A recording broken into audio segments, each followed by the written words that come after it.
The story of the kings and queens of England is more surprising than you might think. It's a fine drama, 1,000 years of tales of lust and betrayal, of heroism and cruelty, of mysteries, murders, tragedies, and triumphs. Oh, you're probably thinking that applies to medieval kings, all right, but this programme's about the modern monarchy, from Victoria to the home life of our own dear Queen, and there's not much of that sort of thing going on here. Oh, really? Keep watching. What, you may wonder, did lust have to do with the matronly Queen Victoria? Well, she was young once, and her husband, Prince Albert, gave his name to more than just a bridge, a concert hall, and a memorial. No other British royal has a body piercing named after him. And we can't show you where the ring goes in a Prince Albert, you'll just have to guess. Kept Victoria happy, 9 children. And this isn't only a collection of royal trivia for the tabloids. We can reveal for the first time on television that the present Queen's grandfather, George V, actually took over the running of the country, secret personal rule, for a few days in 1931. He believed it was the only way to save the country from revolution. Most of the papers relating to this are still hidden. How much do we really know about what goes on? In 1867, Walter Badger wrote a book on the British Constitution which said that it had 2 parts, the efficient part and the dignified part. The dignified part was headed by the Queen. It was a piece of theatre whose only purpose was to make people feel loyalty. The actual power was entirely held by the efficient part, which he said was a secret committee called the Cabinet. Everyone believed Badger's book. The government encouraged people to believe it. So did the royal family, then and now. Well, they would, wouldn't they? The truth has been rather different. Obviously, when the 18-year-old Victoria came to the throne in 1837, she wasn't in much of a position to try to run the country. She'd had a rather odd upbringing. Her father had been a brother of George IV and William IV, but he'd died when she was a baby. Her mother was a straight-laced German princess who was determined that her daughter should not be part of the disreputable life of the court, or murdered, as her mother thought possible, by one of her terrible uncles who wanted the throne himself. She was brought up in isolation in Kensington Palace, which in those days was rather cut off from London. Her main interest on becoming queen was to finally cut free of her mother and hopelessly, utterly in love with her first cousin, the 20-year-old younger son of the Duke of Saxe-Coburg-Gotha. He's excessively handsome. Such beautiful eyes. My heart is quite going. He certainly tried hard to look good. That notorious ring piercing, if it did exist, no one can be quite sure, was attached to a chain to assist in smoothing the line of his breeches. They married in 1840. She wasn't hugely popular at the time. Headstrong, willful. She actually blocked a change of government because it would have upset her domestic arrangements. The Prime Minister, Lord Melbourne, had given her the wives and daughters of his own supporters as the ladies of her bedchamber. When his Whig government fell and Robert Peel came to power, Peel insisted that the Queen should replace at least some of the ladies so that the court wasn't a complete one-party state. Victoria refused. Peel felt forced to resign, and Melbourne came briefly back to power. People didn't like what she was doing. They didn't like her, and they didn't like the stiff German, Prince Albert. Peel came back to power and refused to grant him much more than half the allowance Victoria demanded, saying that people were very hard up, which they were. The position of the throne seemed pretty shaky. It didn't seem likely that this would become the most secure and richest monarchy in the world. How did that happen? When Victoria came to the throne, all she had as her own was the revenue of the Duchy of Lancaster, £27,000 a year. The Sunday Times Rich List for 1990 showed Elizabeth II as being worth £6.7 billion. That's nearly 10 billion in today's money. The richest person in the land by a huge margin. It's true that the latest Rich List shows her being worth a mere 250 million. Has she lost 97% of her money on the horses? Did she give it all away to charity? No. The latest figure is a guess, based on an instruction to the Sunday Times not to count anything she holds on trust for the nation. Obviously, she can't sell the crown jewels and pocket the proceeds, but actually, most rich people hold much of their wealth in trust, yet it's still treated as theirs, because they have the use of it. The royal move into profit began when Albert took charge of the royal finances. He wasn't allowed to be king. There was deep suspicion of him. But Victoria let him manage her affairs, and he did an astonishing job of it. The royal household was an incredible Gothic antique. To clean a window in Buckingham Palace was a job for the Lord Chamberlain's staff. Unless it was a kitchen or scullery window, then they had to call on the Lord Steward. And laying a fire was the Lord Steward's job, but lighting it, the Lord Chamberlain's. As their staff were not on good terms, the Queen froze. Other palace staff were paid for jobs whose very purpose and even existence had been forgotten. Enter Albert with boiling water and a hatchet. He sorted that lot out and cut Victoria's costs dramatically. He had a huge capacity for work and organisation, so when he came up with the idea for a great exhibition of the world's arts and industry, no one should have doubted that he could make it happen. Of course, they did doubt it. They had no confidence in the exhibition hall, the Crystal Palace, a giant greenhouse erected by a gardener. And when they realised that thousands would congregate there, they thought that it would be a rallying point for revolutionaries. The opening of the Great Exhibition on May 1st, 1851, was a thrilling day for the nation and for Victoria. The royal couple began to be viewed with some enthusiasm, and it was quite understandable that the next year an eccentric miser should leave the Queen £500,000 in his will. Albert's influence in government rose visibly, which of course soon put an end to his popularity. By 1854 it was generally believed that Albert the Foreigner was a traitor in league with Russia, forcing loyal ministers out of office. Crowds gathered round the Tower under the impression that Albert and Victoria had been arrested for treason.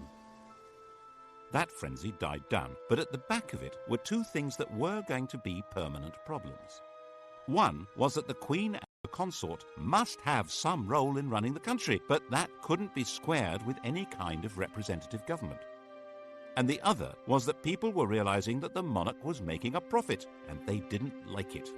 The solution was to conceal what was really happening under a cloak of secrecy, and that cloak is still in place.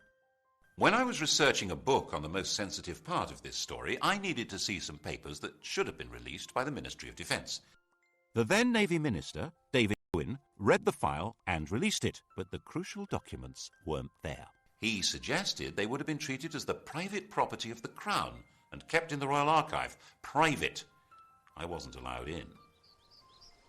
Albert's own role was pretty secret. He was in reality acting as King of England, but that was behind the scenes. The title he was eventually given in 1857 was just Prince Consort.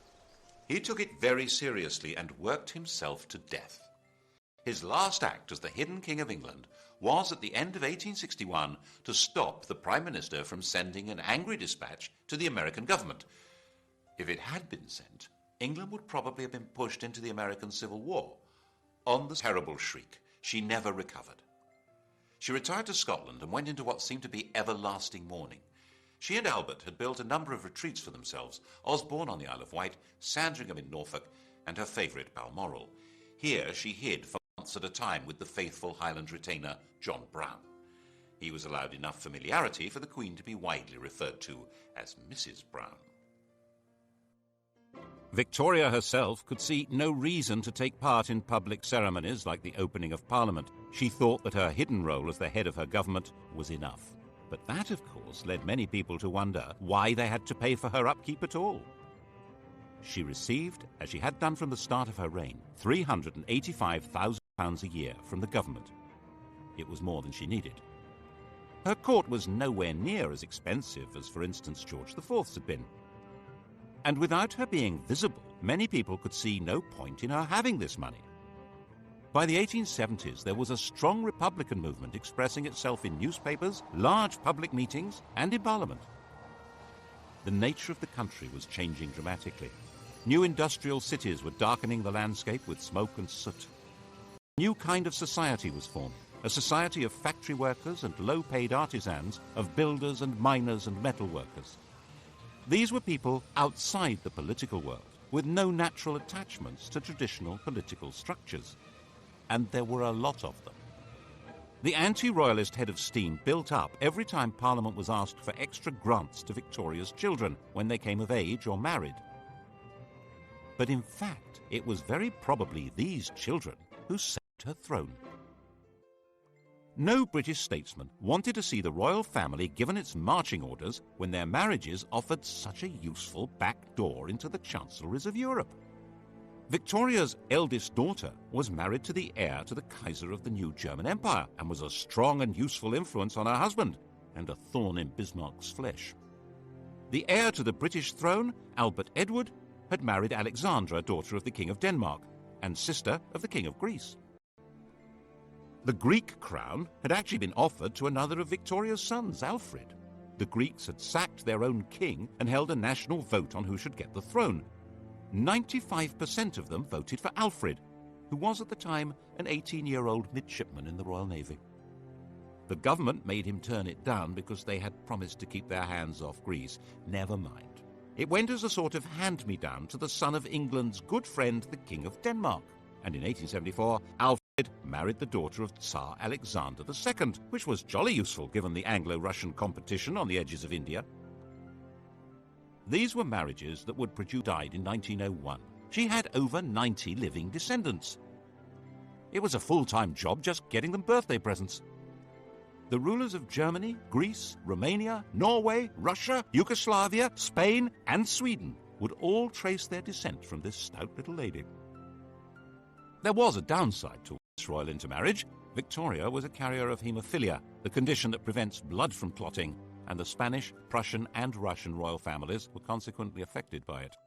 But even if the British government had known about that, they wouldn't have shed many tears over it. As a system for exercising influence abroad, the monarchy was well worth the money. It also ought to have the advantage at home of inducing people to be loyal to their country even if they detested its government, which was obviously very useful if you ran that government. But to sell monarchy to the British public, that monarchy needed rebranding. Enter, in 1867, a new Tory Prime Minister, Mr. Disraeli. Just the man to do it.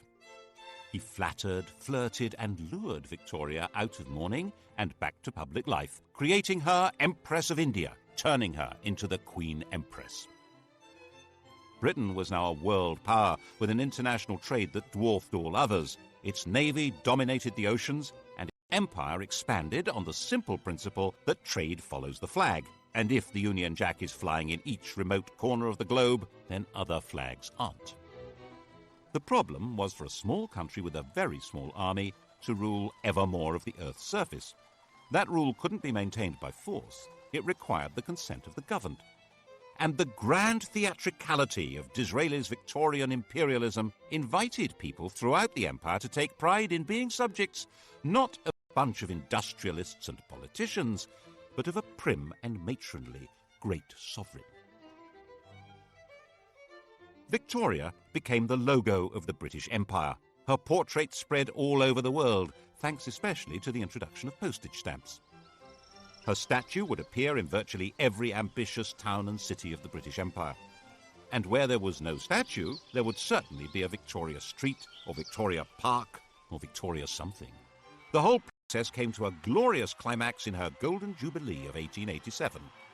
The great processions in London of representatives of her dominions were followed by an eruption of ugly public halls, clock towers, fountains and statues, disfiguring public spaces over about a quarter of the planet. By the time Victoria died, hardly anyone even remembered that her throne had once seemed endangered. And she'd reigned so long, 64 years, that hardly anyone could even remember any other sovereign. Her death in 1901, 22 days into the new century. Now, Britons would leave the 19th century without the security of the great mother hen.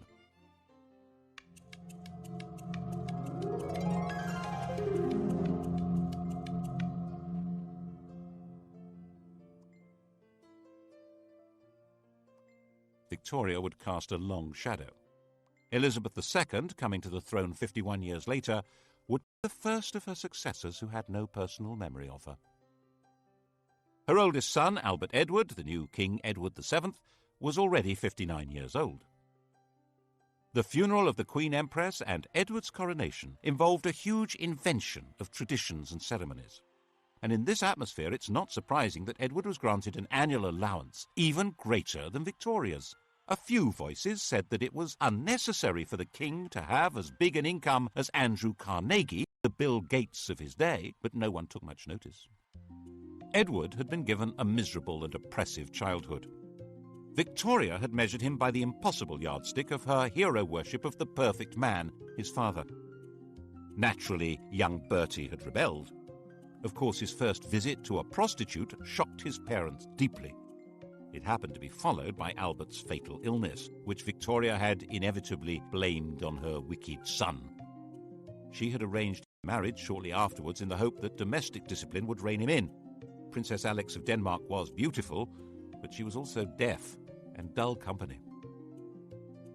With nothing much else to do, Bertie had become the living epitome of the life of the Belle Epoque, a life of champagne drinking, cigar smoking, horse racing, gambling and entertaining showgirls and pretty married ladies.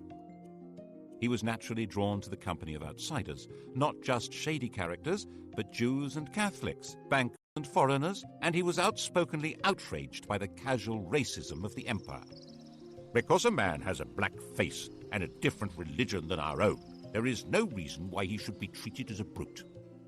He sat on a commission on working-class housing and even invited a member of the working class to stay at Sandringham. Admittedly, the man in question was an MP and a fellow member of the commission, and he had to eat in his bedroom because he didn't have the right clothes to come down to dinner. But still... By the time Edward came to the throne, he was a big, fat old man with a social conscience and a comforting mistress, Alice Keppel, who understood him perfectly. Edward saw himself as something like a nursery rhyme monarch, magnificent and jolly, caring and helpful. In 1903, completely ignoring his government, he went to France and started negotiations for a treaty that would become the Entente Cordiale, isolating Germany. He detested, which guaranteed that if Germany attacked France, Britain would go to war. So that's what happened in 1914. He determinedly resisted any increase in democracy in Britain and was a firm opponent of votes for women. The crunch over his reactionary views came when Lloyd George planned to introduce old age pensions in 1909. To raise the cash, there would have to be new taxes on income. The Tory majority in the House of Lords voted down what was called the People's Budget, and when the Liberal government drew up legislation to take that power away from the Lords, they voted that down too, obviously. So the Prime Minister told the King he needed to create about 250 new peers to swing the vote. Edward was not enthusiastic. Would he actually defy the government? In May 1910, in the middle of the battle, he died. In 1910, Edward's 44-year-old son George inherited the throne.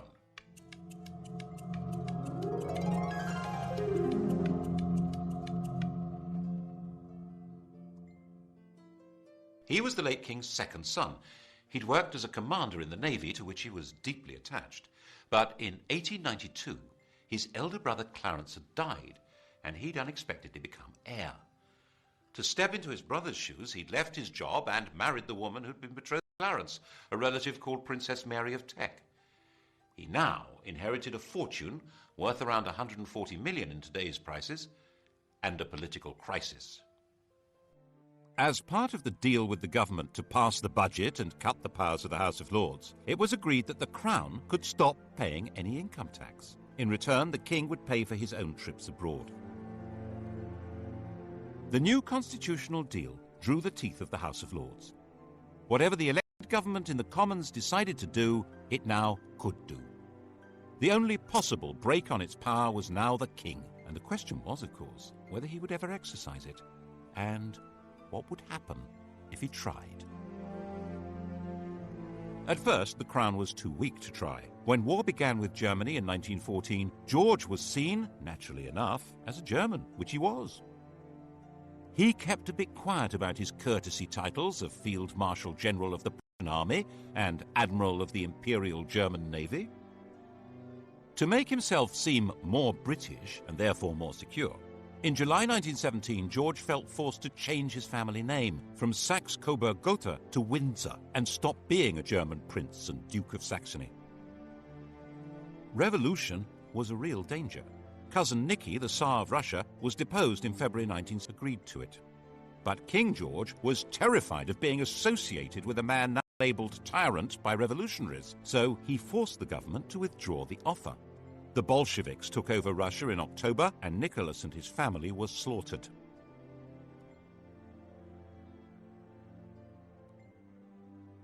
To protect the king's reputation, it was put about that Lloyd George had refused to rescue them, despite the king's pleading. Then in November 1918, a German revolution forced the Kaiser, Cousin Willie, to abdicate, and Germany gave up the war. The whole political landscape had been transformed. There had been 6 emperors when George was crowned. By 1925, he was the only one left, and his world was not exactly safe. Most of the Southern Irish were committed Republicans. Attempts to hold that country by force were disastrous, and in 1922 the Irish Free State had come into being. King George had lost a considerable chunk of his kingdom. The wealth of the royal family continued to grow, due largely to Queen Mary's enthusiasm for collecting valuable trinkets at special prices.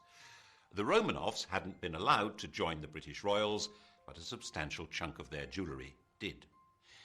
People began hiding their treasures if the Queen was coming to call, as she would hint strongly that she expected to be given them, and sometimes take them anyway, so that embarrassed aides had to quietly return them later. In 1924, Ramsay MacDonald became Britain's first Labour Prime Minister. The old political establishment had been given a kicking. No one knew where this might lead. And then came the Wall Street crash of 1929 and financial disaster. The government needed huge loans, which were conditional on cuts in unemployment benefit and the pay of public servants and the armed forces. The Labour cabinet wouldn't do it, and MacDonald went to the king to resign. George was pretty sure this was a decisive moment. If these harsh policies were forced through by Conservatives, class war would probably break out. Everything, including himself, might very well be swept away. So he refused to accept the resignation. He persuaded Ramsay MacDonald that it was his patriotic duty to stay on as the leader of a new coalition government to force through the cuts. That way, they were more likely to be accepted. This was an extraordinary exercise of royal power, and it wasn't over yet.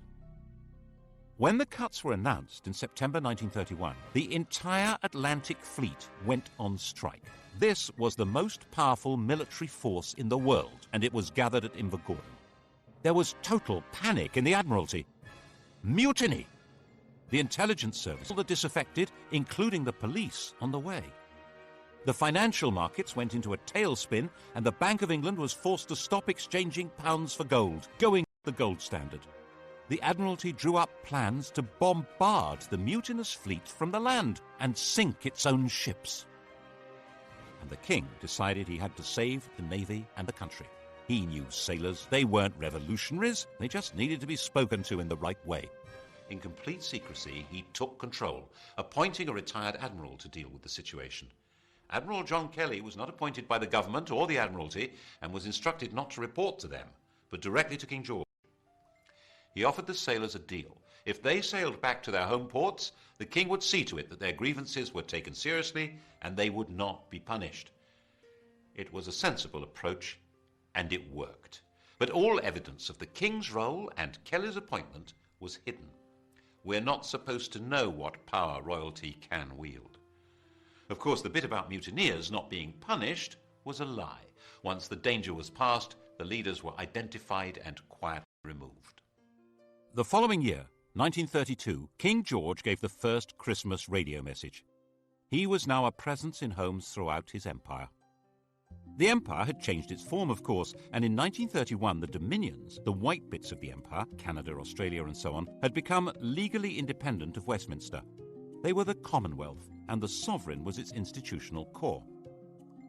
As part of his programme to make the monarchy seem British, and so he hoped more secure, he decreed that his children need not marry partners of royal descent. This would indeed transform the position of the monarchy, but but not in the way he expected. In 1936, when George was 70 and dying, his doctor, Lord Dawson, decided to ensure that the death would not be reported first in the vulgar evening papers. You've heard of Lord Dawson of Penn. He's killed any number of men, and that's why we sing, "Oh God, save the King," from Bertrand, Lord Dawson of Penn. Lord Dawson met the Times' deadline by giving the King a fatal injection, called a whiz-bang. George was told he would soon be convalescing in Bognor. His last words were, "Bugger Bognor." The Times was told he'd said, "How is the Empire?"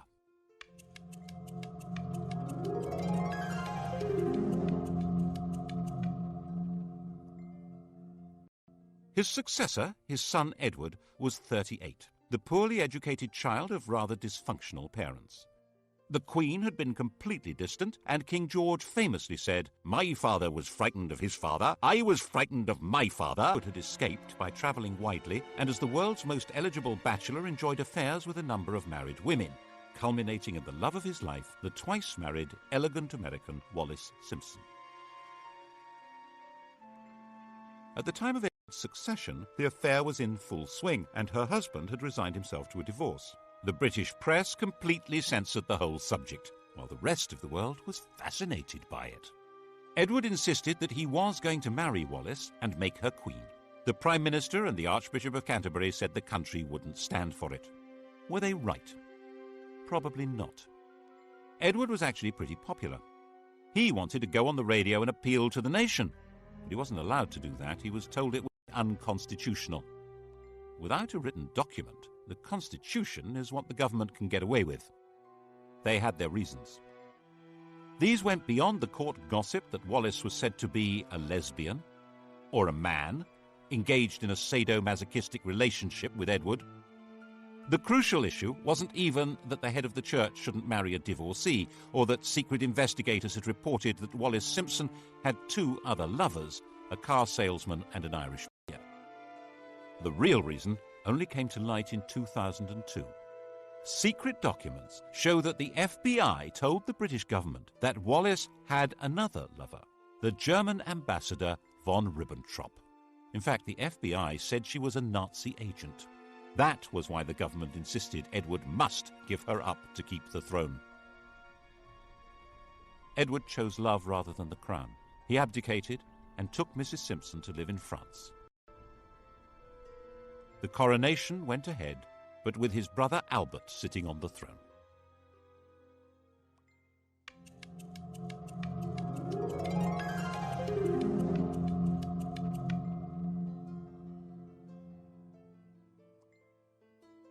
Albert was crowned as King George VI. He was 18 months younger than Edward and completely lacked his brother's social grace. He stammered, he was shy, but at least he was safely married to Elizabeth Bowes-Lyon, the daughter of a minor Scottish aristocrat, the first royal to legally marry a commoner since Henry VIII.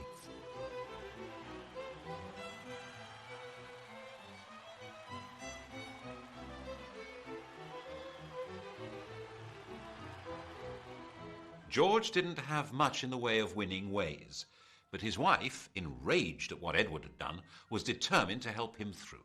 She arranged speech therapy to cure his stutter. But when war with Germany began in 1939, they were not seen as a rallying point for patriotic fervour, especially as they had publicly supported Neville Chamberlain's appeasement of Hitler. George VI and Queen Elizabeth, that's the woman we remember as Elizabeth the Queen Mother, refused to allow themselves any doubt as to the outcome of the Second World War.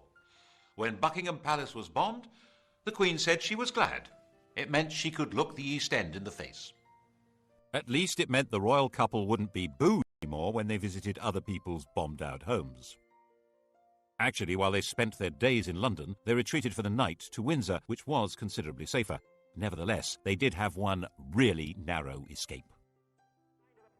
As the war went on, the royal couple became more and more identified with Churchill as the spirit of Britain, dogged in their determination to see Nazism defeated. When the victory celebrations came in 1945, it seemed natural that they should revolve around Buckingham Palace.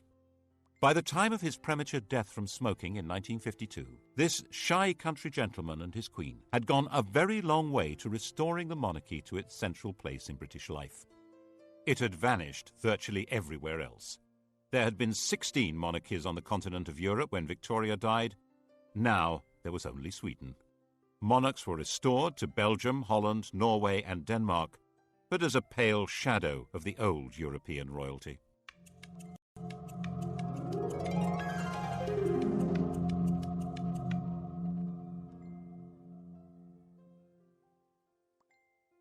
The new queen, the 25-year-old Elizabeth II, seemed to be a fairy tale remnant of a lost world of glamour. Her coronation was a celebration of pageantry itself in a country that was a vast bomb site. 4 houses out of 10 had been damaged or destroyed. It was even shown on the new medium of television, though the Archbishop of Canterbury feared men would watch in pubs without removing their hats. By her side in the coronation coach rode her husband. Like Albert, he would never be crowned. Philip, Duke of Edinburgh, was from the Greek and Danish royal house of Schleswig-Holstein-Sonderburg-Glucksburg. He had no surname. He was given the name of one of the branches of Elizabeth's family, Mountbatten. There was no question of the Queen becoming a modest suburban sovereign like the restored European royals. George's widow was sure her daughter should be regal and grand. Royalty required flunkies and castles and palaces and golden coaches. She herself made do with 6 cars, 3 chauffeurs, 5 chefs, 2 pages, 3 footmen, 2 dressers, and 30 secretaries, maids, treasurers, and housekeepers. And she was absolutely dead set against royalty paying publicity from the governments of the day. In 1947, when Labour came to power, amid all the nationalisations and the class war declarations of "we are the masters now," had come an agreement that the government would take over the cost of running Buckingham Palace.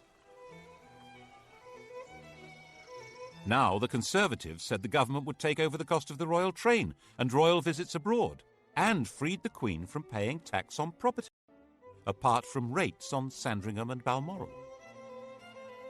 In Edward Heath's time as Prime Minister, it was officially stated for the first time that the Queen pays no tax. In 1973, she was exempted from the new Companies Bill that could force shareholders to identify themselves even if they hid behind the names of nominees. Her shares are hidden in a company called the Bank of England Nominees, which can only be used by heads of state and is uniquely exempt from disclosure laws. And in 1965, when a Labour government introduced capital gains tax, they declared that the Queen is exempt. Under these arrangements, immense and unknowable riches were built up. She has, for example, 600 works by Leonardo da Vinci. We're told these riches are not really hers because she's not free to sell them. But most of the royal collection is never publicly displayed. Why? Whose interest is being served? It obviously means the monarchy can put on a heck of a show that goes far beyond their demand on the public purse, and they don't need to run the risk of asking us to fund the whole thing from taxes. We each contribute 61 pence a year at the last count. That money, just over £36 million, is not enough to put on the grand regal show which the British monarchy seems to be about. Certainly, for a very long time it was simply not permitted to suggest that the monarchy should be anything less than grand. In 1957, Lord Altrincham wrote an article arguing for a modernised monarchy. He called the court complacent and out of touch, said the Queen was a priggish schoolgirl, and said that the monarchy should not be, as it was, intimately associated with the upper classes. Wow! The Duke of Argyll said that he should be hanged, drawn and quartered, and the BBC immediately dropped him from any questions. In fact, Altrincham had got it wrong. Lavish splendour was just what most of the public wanted from their monarchy. They would have despised a queen on a bicycle. They wanted to be deferential. They probably still do. And there were 20 more years of this kind of thing to come. In 1977, the year of the Queen's Jubilee, the Sex Pistols' anthem "God Save the Queen and Her Fascist Regime" was banned from being broadcast, even when it outsold all other records. The imperial title had already disappeared in the days of George VI, when India and Pakistan became independent. The empire became the Commonwealth, and of the 58 past and present members of that vague organisation, only 16 have Elizabeth as their head of state, and falling. Why did it matter so much to protect and sustain royalty? Partly, perhaps, it's more to do with the Queen herself than the institution of monarchy. Elizabeth I, Victoria, Elizabeth II, the rule of elderly matriarchs seems to be particularly proper to the English. And it may provide important social glue. As the population of Britain became more heterogeneous, with substantial immigration from Commonwealth countries by people who feel excluded from political life and often from the legitimate economy, perhaps there was a hope that the Queen would be a focus of patriotic attachment. After all, she's the linchpin of the Commonwealth, its graciously enthusiastic figure. And promoting the image of a glamorous and golden royalty above and outside politics that is synonymous with Britain may be a very useful way of creating legitimacy for a state that might otherwise look rather shabby. The last great moment of this Mrs. Camilla Parker Bowles, Alice Keppel's great-granddaughter.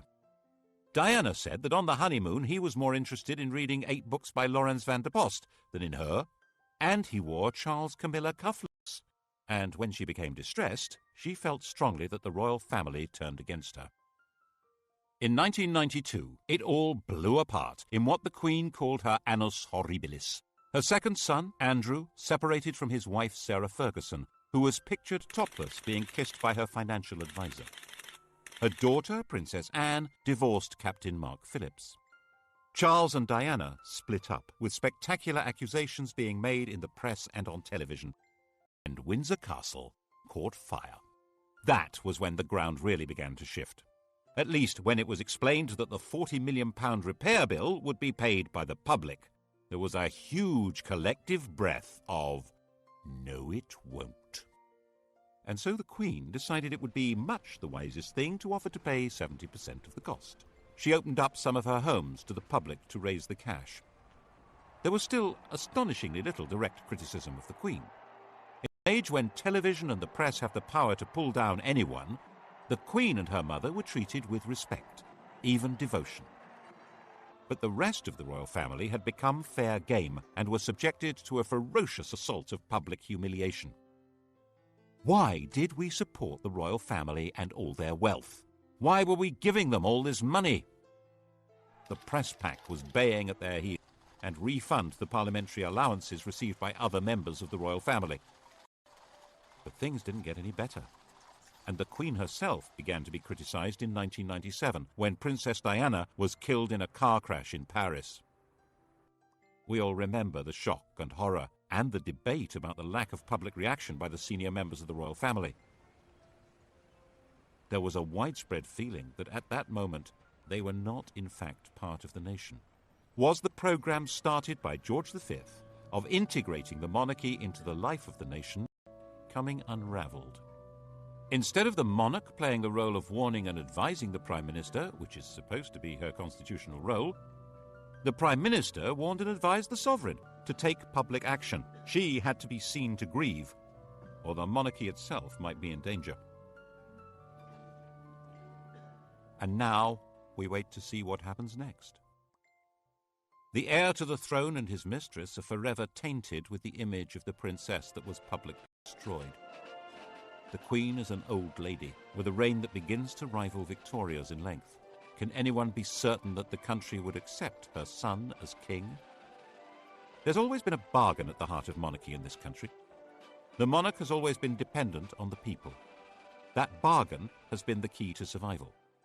It began when William the Conqueror realised that he and his friends couldn't actually run a country where they didn't speak the language, or know the laws, traditions, or even the geography.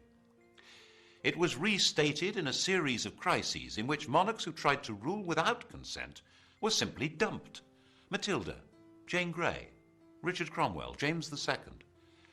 And to give that consent, people need to feel that the sovereign is entitled to be there and respects laws even though no court can enforce them.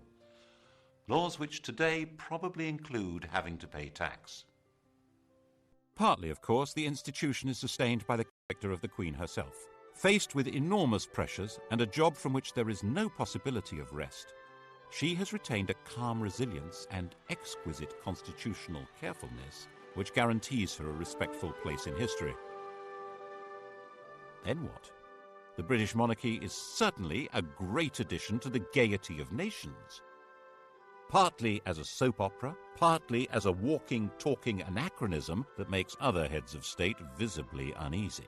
But it does come at a price. And whether the price is too high for the continued survival of this most extraordinary